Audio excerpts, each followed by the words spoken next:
Jadi baik, selamat malam untuk kita semua.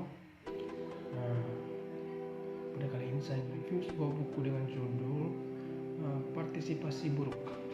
Baik, kita langsung masuk saja. Yang pertama, Dilema Demokrasi dan Responsivitas Kebijakan. Isu kebijakan publik memecah masyarakat di seluruh dunia dengan ketegangan dan yang dihasilkan yang mengancam jalinan kohesi sosial dan norma-norma seperti tertentu, norma-norma empati tertentu, belas kasihan dan kesopanan. Saat ini isu-isu hot button seperti kemiskinan, pengungsian, integrasi, imigrasi, dan lain-lain adalah sumber implisit dan eksplisit. Perdebatan tentang kebugaran dan kelayakan dari beberapa individu dan kelompok individu menjadi satu dengan masyarakat. Dalam istilah sosial, dengan demokrasi, beberapa warga negara termasuk Indonesia dan beberapa termasuk keluar, seperti ini terjadi. Sering ini terjadi. Buku-buku yang membahas dilema demokrasi yang muncul dengan keinginan untuk menjadi responsif melalui kebijakan terhadap nilai-nilai, kepentingan, dan posisi yang bersaingan.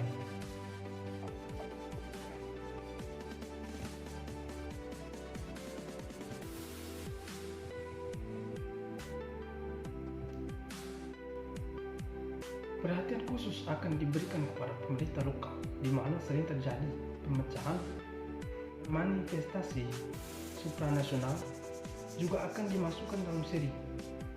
Judul yang diterima akan menjadi monografi tunggal atau yang ditulis bersama atau volume yang diedit dengan penekanan pada analisis kasus yang mendalam, studi kasus komparatif, studi empiris atau eksploitasi teoritis. Kita masuk pada pembahasan bab 1. Kemiskinan, partisipasi, dan munculnya jalan buruk untuk abad ke-21. Tidak ada tentang kita, tanpa kita, dan untuk kita. Ini adalah frasa populer yang digunakan di dalam proses pelaksanaan Komisi Kebenaran Kemiskinan di Amerika Serikat. Pada akhirnya, arti dari frasa yang menarik ini adalah bahwa keputusan yang dibuat tentang mereka yang hidup dalam kemiskinan atau hampir miskin adalah tidak sah dan sangat mungkin tidak dirasakan dan tidak responsif terhadap kebutuhan dan kepentingan orang miskin jika orang miskin itu sendiri tidak terlibat dalam pengambilan keputusan.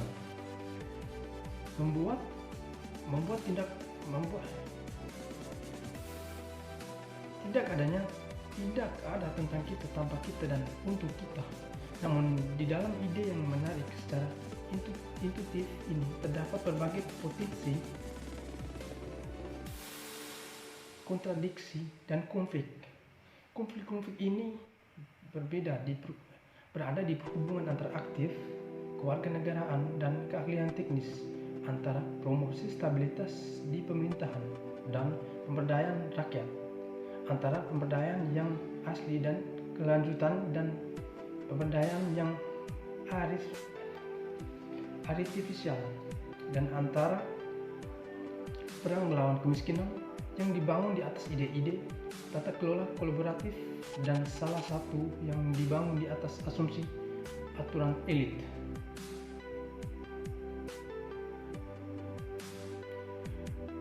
Pada saat penulisan ini kita berdiri di kira-kira 50 tahun setelah awal dari akhir dari perang melawan kemiskinan yang diluncurkan di Amerika Serikat oleh Presiden Lyndon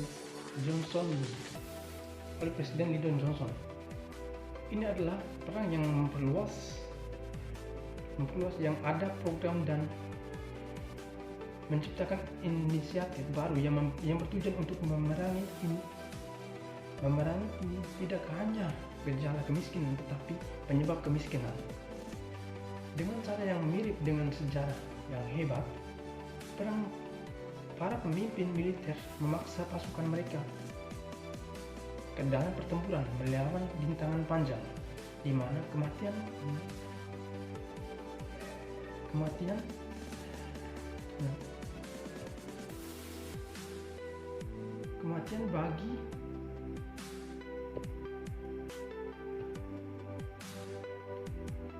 bagi sebagian orang, jika bukan sebagian besar, adalah hasil tertentu. Presiden Johnson berusaha untuk menggalang Kongres Amerika Serikat jilid pada tahun 2010. Pada banyak sejarah, kesempatan presiden telah meminta dari Kongres wewenang untuk bergerak melawan kekuatan yang membahayakan kesejahteraan negara kita. Ini adalah kesempatan seperti itu. Pada kesempatan serupa di masa lalu, kami sering dipanggil untuk berperang melawan musuh asing yang mengancam kebebasan kita. Hari ini kita diminta untuk menyatakan perang terhadap musuh dan dalam negeri yang mengancam kekuatan bangsa kita dan kesejahteraan rakyat kita. Jika kita sekarang bergerak maju melawan musuh ini, jika kita dapat membawa tantangan perdamaian yang sama terdekat dan kekuatan yang telah membawa kita kemenangan dalam perang, maka ini hari dan Kongres ini akan memenangkan tempat yang aman dan terhormat di sejarah bangsa. Dan rasa terima kasih abdi dari generasi Amerika sebelum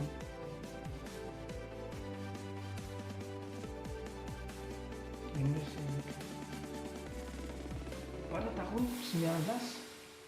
tahun 1967, tanda-tanda perang yang tidak memenangkan menjadi jelas karena politik keberpihakan yang memungkinkan ekonomi yang menciptakan program yang memungkinkan para pejuang garis depan menjadi dikerahkan, geser. Visi warga negara yang berdaya mengambil alih nasib mereka sendiri melawan kepentingan yang mengakar di pemerintahan lokal. Siap untuk aksi masyarakat difasilitasi melalui kemungkinan maksimum berpartisipasi masyarakat miskin menemui kenyataan yang membawa metafora perang yang sangat dekat dengan manifestasi penuh di jalan-jalan kota di seluruh generasi pada saat itu.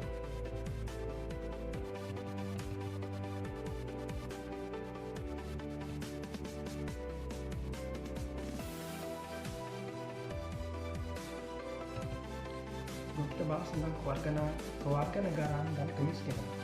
Kewarganegaraan yang aktif dan etis diperlakukan dalam pengembangan interpersonal, empati, percaya sosial umum, dan rasa memiliki. Pengentasan kemiskinan atau kondisi yang menyebabkan atau konsekuensi dari hidup dalam kemiskinan lebih mungkin dengan warga yang berempati, percaya, dan berorientasi komunitas, menghadiri kebutuhan demokrasi substantif suatu masyarakat, membutuhkan perhatian dengan cara-cara serentak untuk